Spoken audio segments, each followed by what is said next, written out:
Hey beautiful souls, hey beautiful empaths, guys, what's up, what's going on? Beautiful sunny day, guys. I'm out in the park, and just very quickly I want to drop a quick topic, a quick subject. A question came in recently, and somebody was like,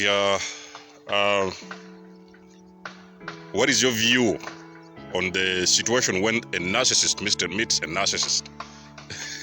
Now this is very interesting.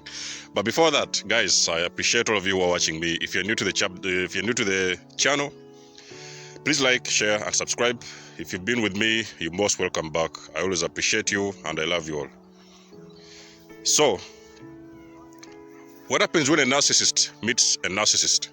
First of all, I would like to say, if I say narcissist, so you should be able to replace which word relates to your case. For example, you might say, what happens when a narcissist meets a narcissist? Or you might want to turn the question to say, what happens when a psychopath meets a psychopath? Or alternatively, you can also always say, what happens when a sociopath meets a sociopath? So either way, all those questions they're related, because all these people, they have the same trends, they trend the same way, and they have the same tendencies. So they're all abusive, and the programming is the same. So it's like the software they have in their head is the same. So you can always just put it whichever way fits with you, or whichever way you feel you deem fit for your case. But in this case, I'm going to use the narcissist. So you can put the psychopath, or another one can put the sociopath, because they're all the same people, it's the same category of people, and the programming is always the same. So what happens when a narcissist meets a narcissist? So you see, this one is very strange. Actually, this one is even very toxic. This one, you've already been in a toxic relationship, but I can assure you that when a narcissist meets a narcissist, now that is when you get the whole cocktail of what they call a toxic relationships. You get the full blend, you get the full flavor of what they call toxicity. Of course, they're both going to start the same way they started with you. It's like they're going to go through the beginning. Of course, they're going to love bomb themselves. They're going to do the love bombing, and then they're going to jump in bed very quickly. They're going to, have those quickies. But there's one thing in particular. Always you have to know that when a narcissist meets a narcissist, usually what happens in the beginning is that the narcissist, whether it's a man, he's already in a relationship. There's an ongoing relationship somewhere, and he's just trying to look for an extra source of supply. That is for the male. For the female is also the same. She's already in a certain marriage somewhere, or a certain relationship somewhere, and she's just running out, just trying to go out and look for supply. So usually it can be sex, or it can be whatever, it can be money, or it can be supply. Can come in many forms because it's like fuel. And the same procedure what happened with you is the same procedure what is going to happen with those two people. But what is going to be the difference is that that meeting of those two individuals, those toxic individuals, the two individuals, when they meet, it is going to be extremely toxic that actually they can't even stand each other. Because they're all narcissists, so they're all disordered. They're all having NPD. So the thing is that they are not going to be able to stand each other. They are going to crash. Actually, they will almost destroy each other. They may actually destroy each other. You know what I mean? So they are going to crush each other on all levels. Sometimes you've seen on those TVs when they said, when you watch the TV and there was some news about. You hear some news, there was a guy, he took the gun and he shot all his family, he shot his wife, he shot his kid, he shot even his dog. You've had those cases on TV whereby somebody killed all his family, then they killed himself as well. So those are now very toxic relationships, and most of the time those people, they're narcissists.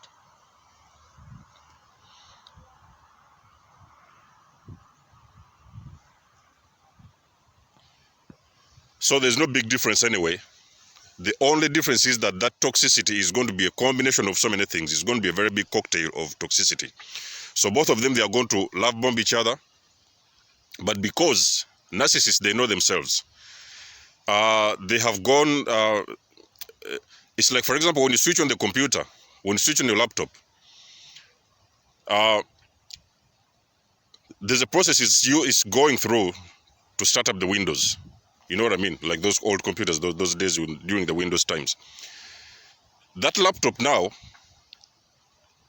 another laptop somewhere else, you switch it on, it is going to start with the same program again. So these are two computers operating with the same software.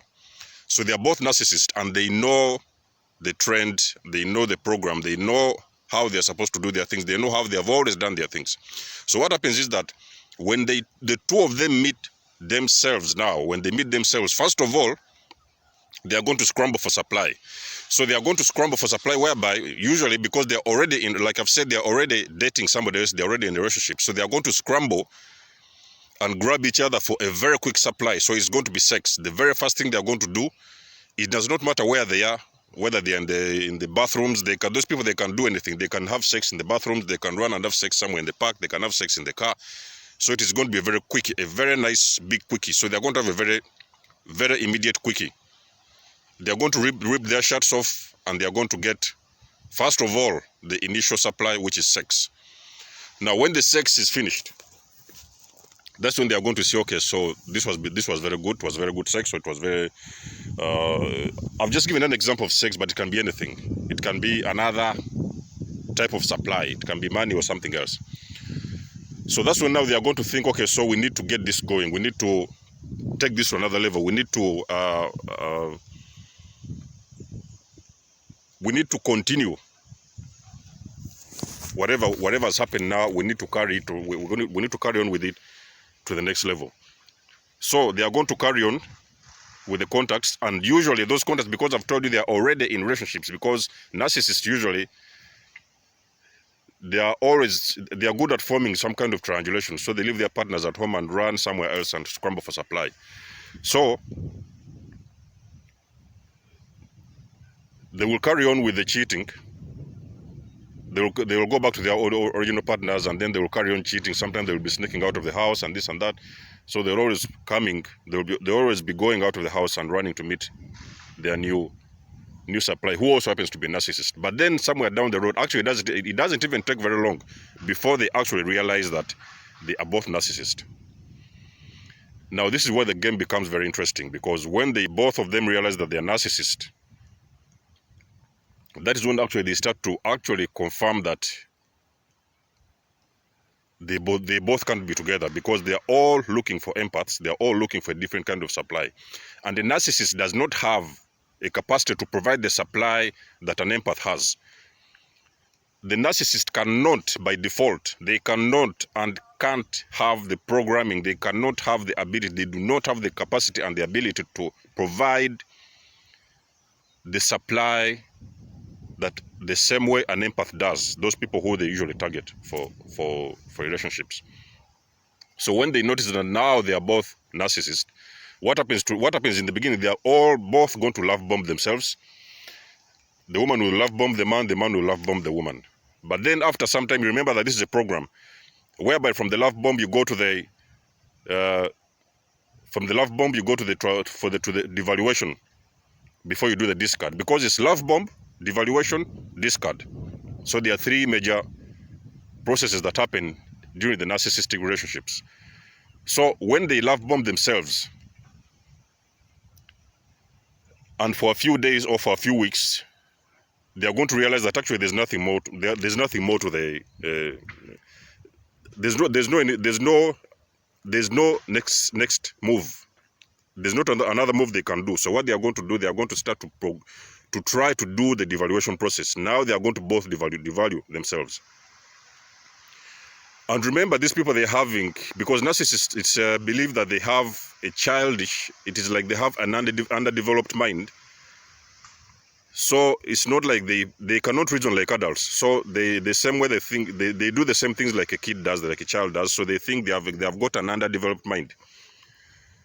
So the devaluation process now becomes actually very, very difficult, and it's a combination of a lot of things, a lot of very intensive emotions, and sometimes that's actually when you even see sometimes narcissists, they end up even killing each other,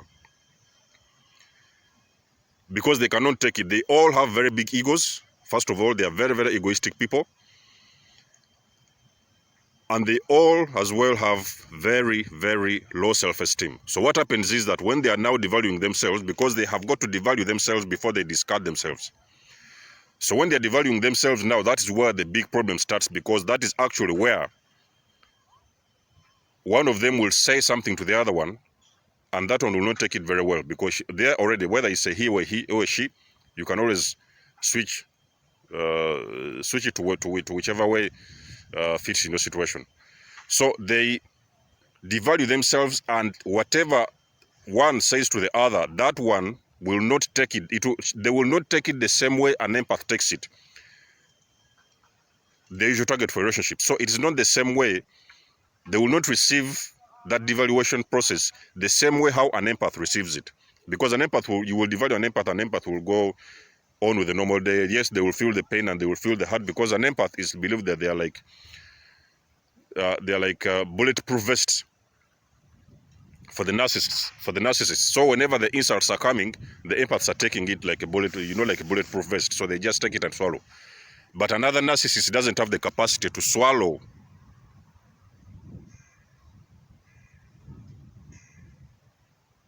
something very difficult from another narcissist. So that's the way it works. It is very, very, very toxic. And when one narcissist says something to another narcissist, that is where the whole thing becomes very tricky. And most of the time, if you find, actually, if it's the case of a psychopath, if it's those kind of narcissists who are like in the psychopath category, who are like actually physical, they can beat or stab somebody, or they can even kill somebody. That is the case. Those are the cases whereby you've had people actually killing themselves. Actually, you hear somebody took a knife and stabbed somebody, or somebody took a gun and shot someone. So it becomes very toxic and very, very, very dangerous. When two narcissists meet,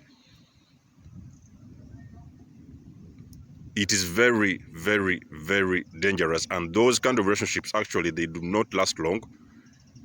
They will try, of course, because maybe one of the narcissists has got a lot of money, maybe the other one has got good sex. So they always want something from each other. So this is like they want some, one of them will be providing, will have the capacity to provide a special fuel to the other one, and the other one also will have a different type of fuel to the other one. So one of them may have money and is feeding this one with money, and this one may be feeding the other one with sex. So it's like an exchange. They're like exchanging. This is like it's like a transaction. So it's like a transactional relationship whereby one of them is giving money and one of them is giving sex. You know what I mean? And yet for the empath, on the other hand, the only thing empath is giving fuel, supply, a lot of it, and also acting as a narcissistic bulletproof vest, whereby the insults are coming and the empath, they're taking it. But then with the narcissist versus narcissist, it becomes very different, because it's two people shooting at each other. One of them shoots, the other one shoots. One of them shoots, the other one shoots. And in most of the cases, if there are actually kids involved in the house, if there are kids who are involved in that family, in that relationship, there are kids in the house, that is when now things become very bad, because those kids actually, they will notice and they will know that actually there's something wrong in the house, and actually there's something wrong, and it has to be dealt with now. So I can only tell you that there is nothing good that comes out of a narcissist meeting another narcissist, because usually they are very hungry people and they are very egoistic. They are running around cheating their partners and leaving their partners at home and running somewhere outside looking for supply. But when they meet another narcissist, of course, that narcissist, because they have the same program and the same, by default, they are actually the same programming by default, there will never be any productive relationship during that courtship. So there will be no production in that relationship, and there will be actually only and only more and more of the toxicity between the two of them. If they are lucky and they don't even kill each other, because actually sometimes it is believed that it could get as toxic, way toxic, that actually they have got to one way or the other even kill each other. It is those cases whereby you've seen actually they've even killed each other. If they don't kill each other, it will be very, very, very toxic, very toxic. And they will all hurt themselves. They will hurt themselves, whether they are hurting themselves psychologically or whether they are hurting themselves physically. So they are all going to exchange insults, because narcissist relationships, they're all about insults, all about abuse, insults, and all those kind of toxic behaviors. So they are very toxic people. When the both of them meet, don't worry about that. If you have been discarded by a narcissist, there is a very big chance that they have actually moved on to the narcissist. Because I'll tell you why. I'll tell you why I'm talking like that. Because when a narcissist goes and cheats on you, now guys, listen very carefully. This is very important actually. When a narcissist runs outside and triangulates you with somebody else, what is happening is she or he is actually smear campaigning you with the new supply. That person they are cheating with, they have already told them everything about you. This is the first thing you need to understand. And what is happening behind the ground, behind the curtains, is that new supply now, most of the times, if he's an unhealthy individual, what they are going to do, they will say, you know what? As much as I want to be with you, you're a very nice person, you're a very nice woman, or you're a very nice man. As much as I want to be with you, I cannot engage myself in that kind of situation because you are already in a relationship. The best thing you can do for yourself is go home and sort your own shit, get your shit together, and when you know what you need to do, you can always come back to me. That is what healthy people do. But when another person who gotten involved in your relationship,